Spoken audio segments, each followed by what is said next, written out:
Hello, I want to talk about sizing the prize or the payoff in collaborative relationships.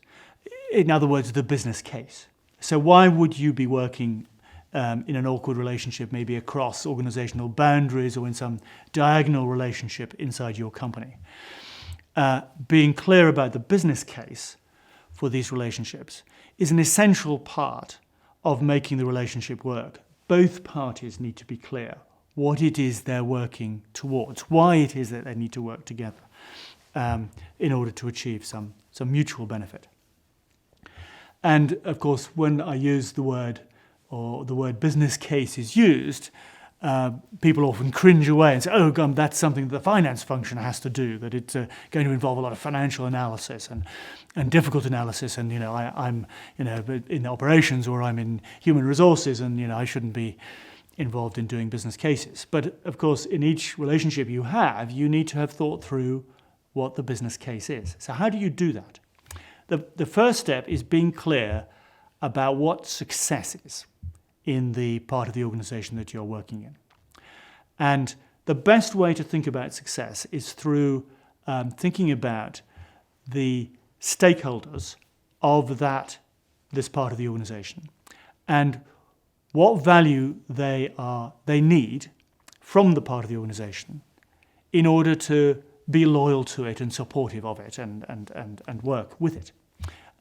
If we're talking about a whole business, then the stakeholders are typically customers and providers of money and suppliers and the employees within the organization, as being those whose engagement you need in order to make the organization a success.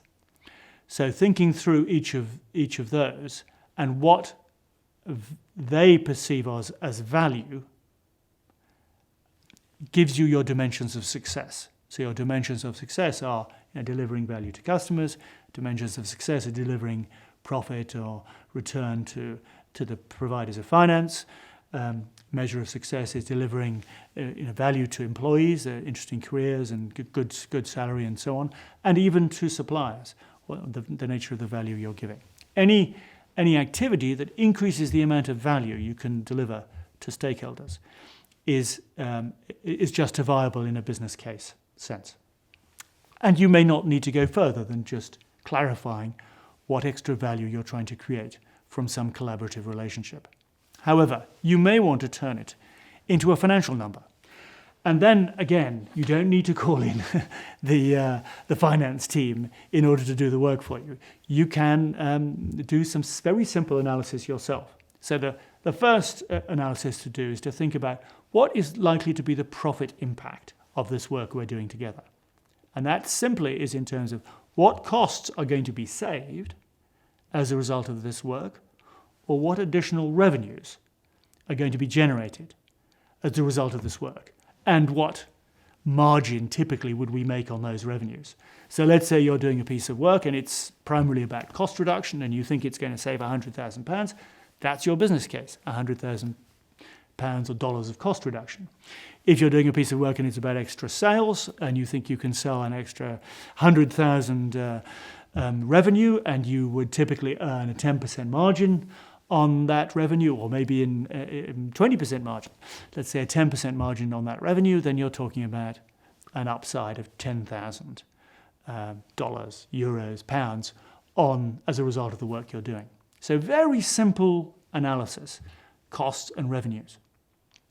You can go a little bit more sophisticated and try and turn that analysis into a capitalization. What's it worth? What is $10,000 less costs worth in capitalized terms, or what is 10,000 extra in margin, in profit worth from a revenue end? And here all you have to do is to take whatever number you've got, multiply it by 7, and that'll give you a market capitalization. So if you're saving 10,000 in cost, and that's going to happen every year, multiply it by 7, it's worth 70,000 to do that work. You can then compare that with the effort you have to put in, and if the effort is greater than 70,000, it's not worth doing. Or if you have costs that are going to be greater than 70,000. So there's some very simple analysis you can do to do business cases. Anyone can do this analysis. You don't need to be in the finance function.